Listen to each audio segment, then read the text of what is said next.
A high potential individual visa will allow you to stay here for up to 2 years, and if you're a PhD student or a former PhD student, then you can stay here for up to 3 years. You don't need a sponsor, you don't need to have an employer in order to apply under this type of visa. All you need to do is to show that your university, the one which you've graduated from, is on the Home Office recognized list.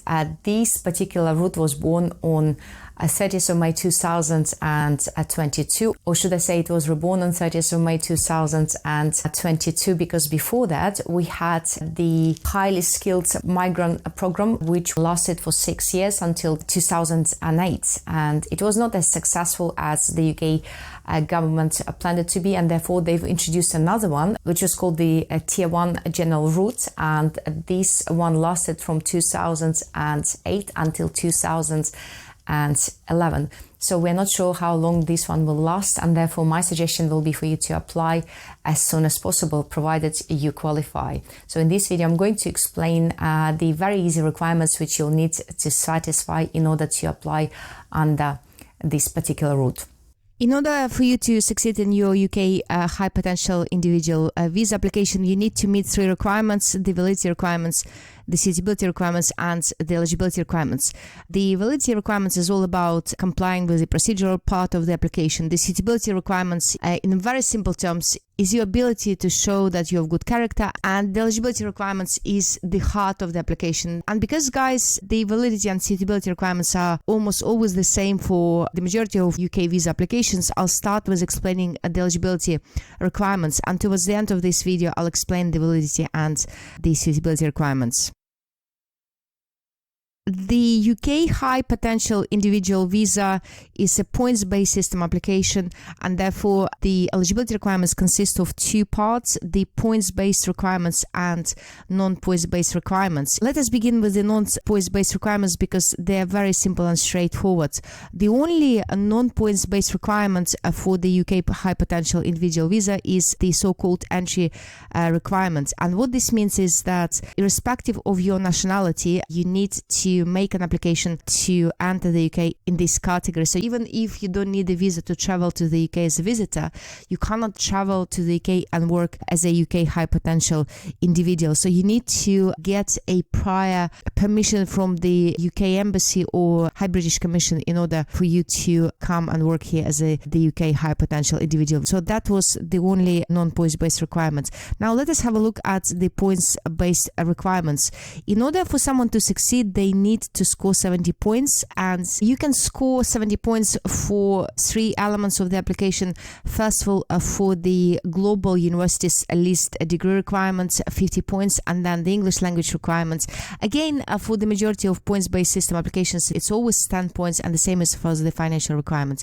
English language requirements and the financial requirements always carry 10 points. So let us have a look at the first global universities list degree requirement. In order for you to meet these elements of the points-based system requirement, you need to prove that you have an overseas degree, which is at the bachelor degree or above, and you need to have a confirmation from ACTIS, formerly it was known as NARIC UK, which confirms that this is a UK equivalent of bachelor's degree or above. And also, what is interesting, the same organization will need to prove the date of your award, and I will explain the crucial importance of the date of your award, because they have to know when you make the application when you've graduated from the university. It has to be within the last 5 years in order for you to meet this particular element of the points-based system requirements. The last part for the global universities list degree requirement is that your university will need to be on the global universities list. And let me show you how you can find this global universities list. This is very simple and straightforward. You have to go to your browser and enter high potential individual visa global universities list. So you may enter the year, or you may do this without a year. The first .gov.uk website is the one you need. Just so that you know, at this particular web page, you'll see the list for all the years up until 2016. And as already mentioned twice, it's really important when you graduated from the university. And I will give you 3 examples just to illustrate the point. Okay, let's say we have Gwen who got her master's degree from Carnegie Mellon University in July 2019, and then she applied for the UK High Potential Individual Visa in August 2022. In this case, she will meet the Global University's list degree requirement because the award is within the 5 years immediately before the date of the application. So July 2019, this is when she graduated, and then we need to add 5 years. It's going to be July 2024. And also the second element when we are checking if someone qualifies for the UK High Potential Individual Visa is very important to see if a Carnegie Mellon University appeared on the Global Universities list, which was published on 1st of November 2018. And you may ask me why 1st of November 2018, and that is because this is the year preceding the graduation year. So if she graduated from the university in July 2019, we need to check the 2018 list. So let us have a look at the 2018 list and let us check if the university is there. And here you go, this university is here on the list. So this means that the Global Universities list degree requirement is met. Let me give you the second example. Let's say we have the same Gwen, and she was awarded her master's degree from Carnegie Mellon University on 31st of August 2017 and applied on 1st of August 2022. Will she meet the Global Universities list degree requirements? Guys, here, although her application will still be within the 5-year limit, remember how we check it. So we take 31st of August 2017 and we add 5 years. So it's going to be 31st of August 2022, and she'll be applying on 1st of August 2022. So that's absolutely fine. But she will not qualify in this particular case because the university did not appear on the Global Universities list published. And now tell me when. So if she's graduated on 31st of August 2017, which list should we check?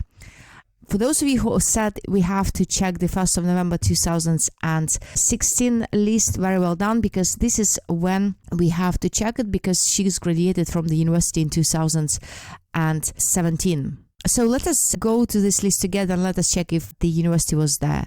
Unfortunately for our Gwen, the university was not there on the list from 1st of November because the lists are being published on 1st of November each year. So from 1st of November 2016, the university was not there. So unfortunately, she would not qualify.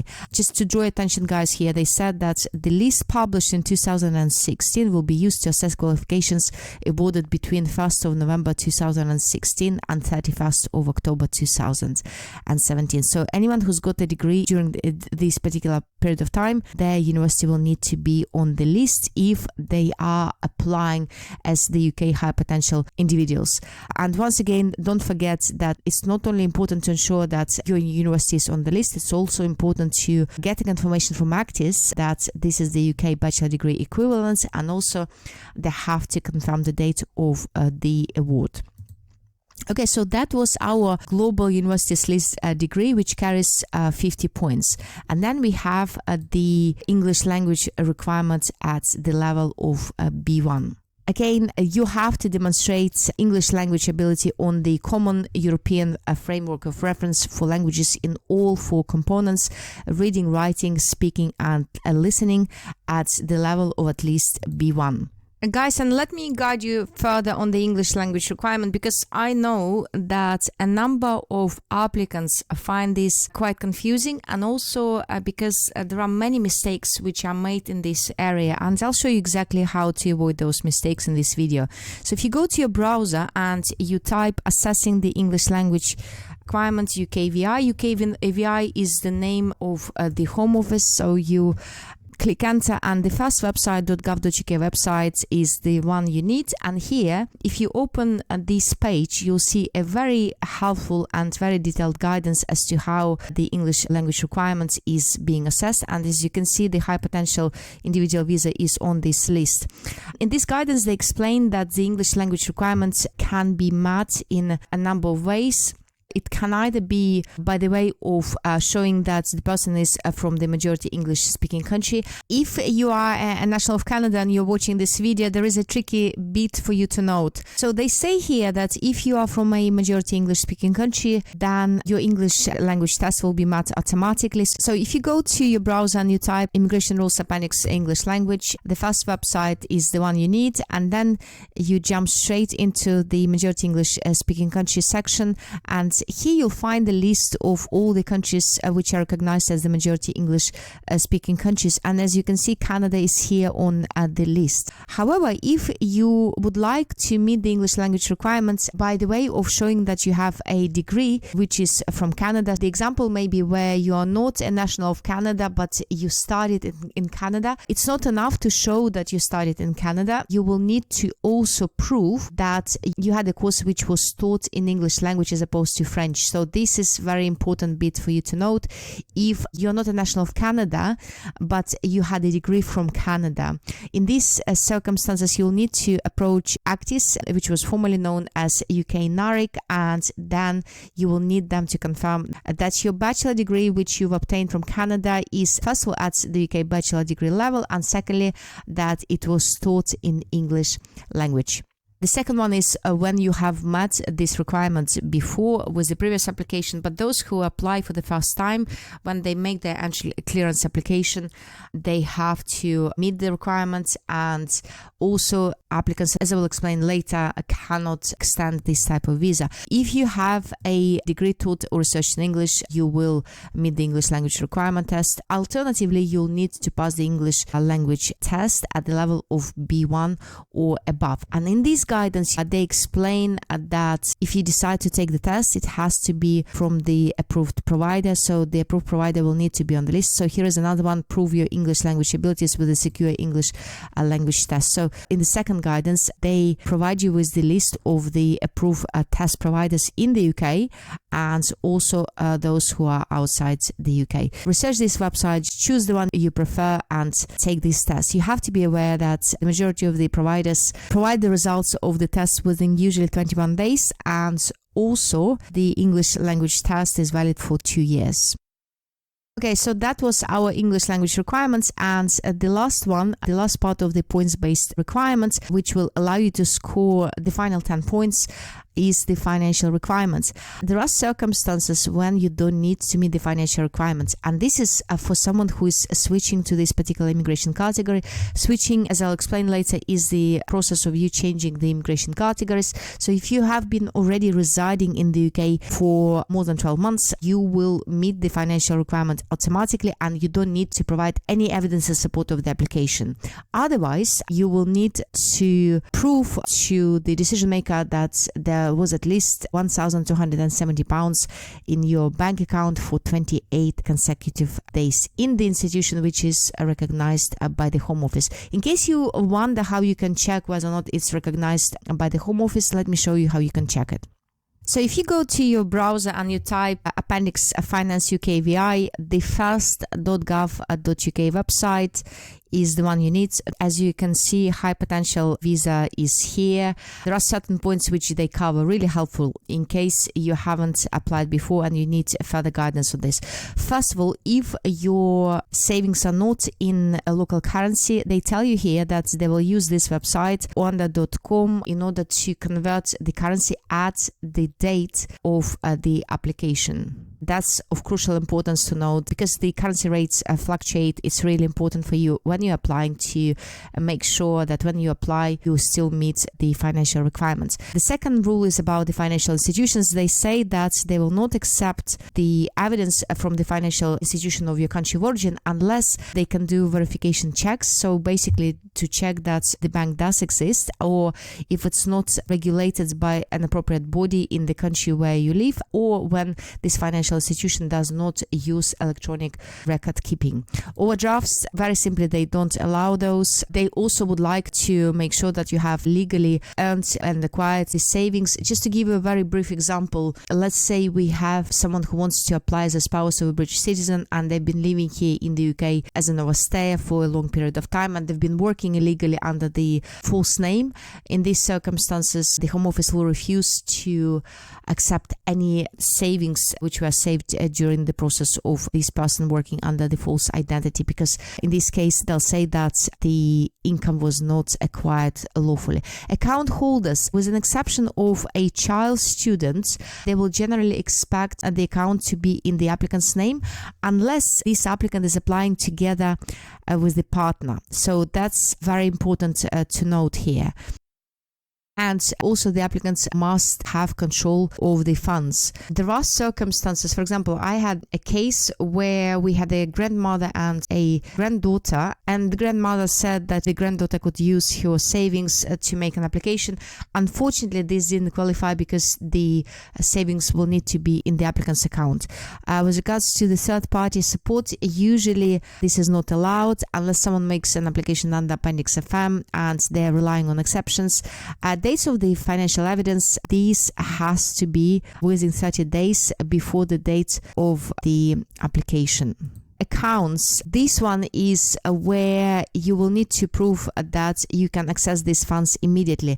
And also the last section is about evidence of financial sponsorship or student loans for students, which will not apply in your case because you are applying as the UK high potential individual. So these were our very simple and straightforward points-based requirements. So if you meet the global universities at least degree requirements, the English language requirements at a level B1 and the financial requirements, then you will score 70 points. As I said before, you need to make an application in order to meet the entry clearance requirements. So these were our eligibility requirements. And as I promised, let me walk you through the validity requirements. They consist of 3 elements here: the procedural part, the no switching rules, and the previous grants rule. So the procedural part is you'll need to complete the online form, and the type of form you need to complete will depend on where you're applying from. So if you're applying from outside the UK, the name of the form is high potential individual visa. If it's in the UK, if you're switching from another category,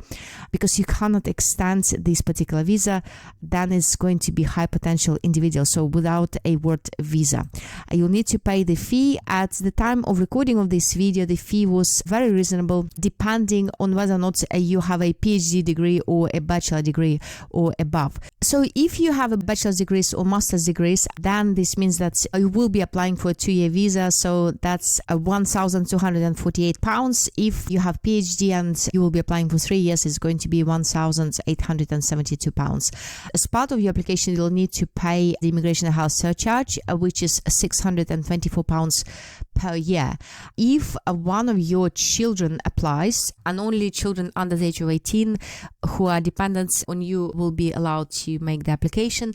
In this case, they'll be paying a reduced fee of £470 per year. With all the visa applications, the Home Office will expect you to submit your passport as proof of your age, identity and nationality. Even if you're an EU national, unfortunately they no longer accept the ID card, so it has to be a passport and all the supporting documents. You'll also need to submit your biometrics, and if your country is on Appendix T list, then together with your application you'll need to submit the tuberculosis test certificate. So if you go to your browser and you type Appendix T, so the fast.gov.uk website is the one you need. If you are a national, or if you have resided in one of these countries which are here on the list for more than 6 months, you will need to provide a test. And it is also important to note that if you are a national of one of these countries, but you have been residing in another country for more than 6 months immediately before the application,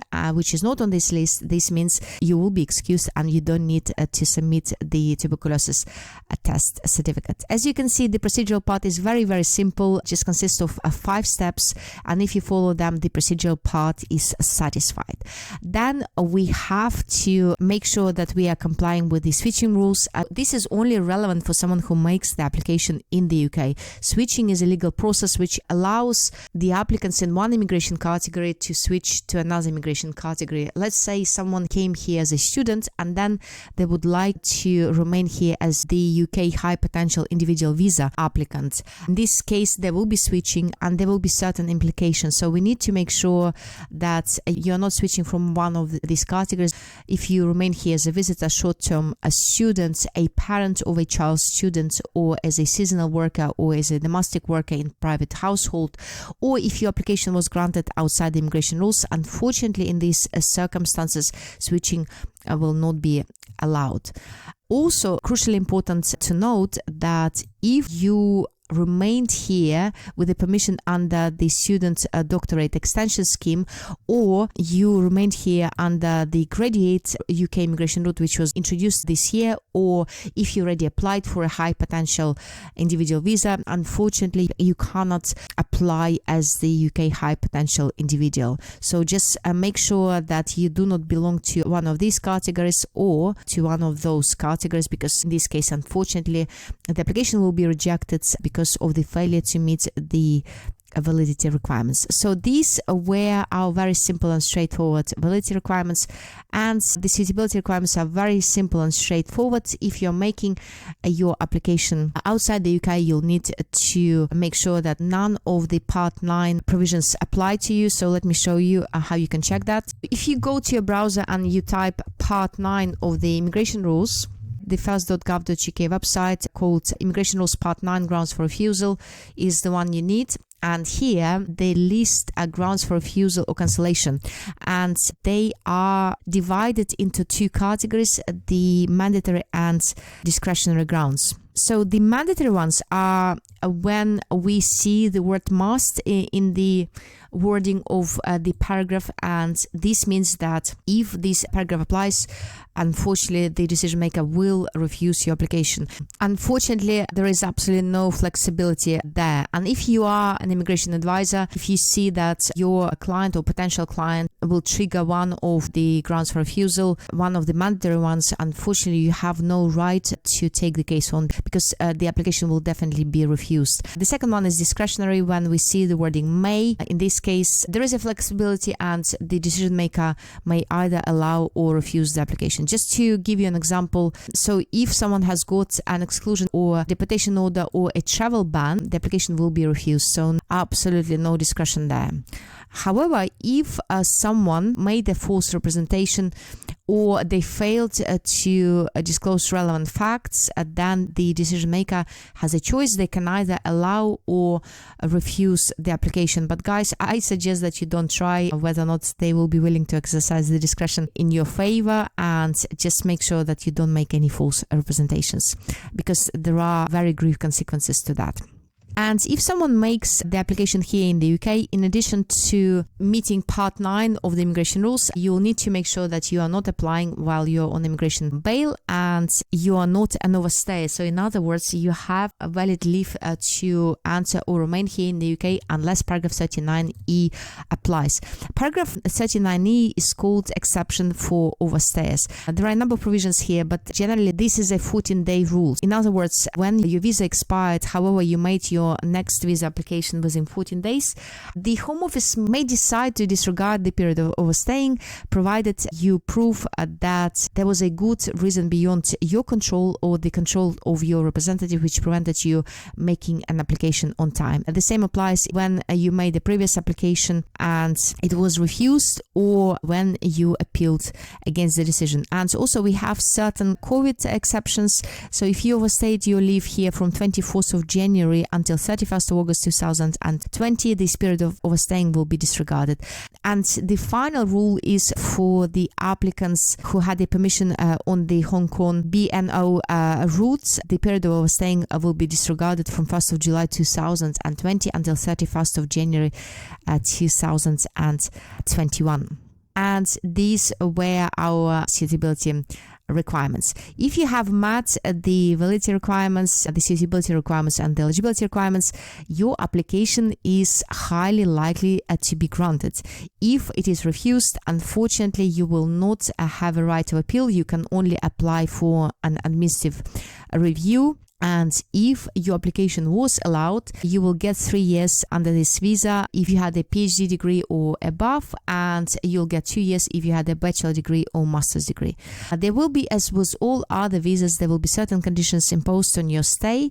You will be allowed to work unless you are going to work as a professional sports person, and also you will be allowed to be self-employed. With regards to studies, you have to be very careful here, because studying is only allowed if you've chosen a course which is not eligible for the student visa. If your course is eligible for a student visa, you will be expected to apply for a student visa instead. Just be very careful. And also you'll need to make sure that if your course requires an academic technology approval scheme certificate, you'll need to apply for one before starting.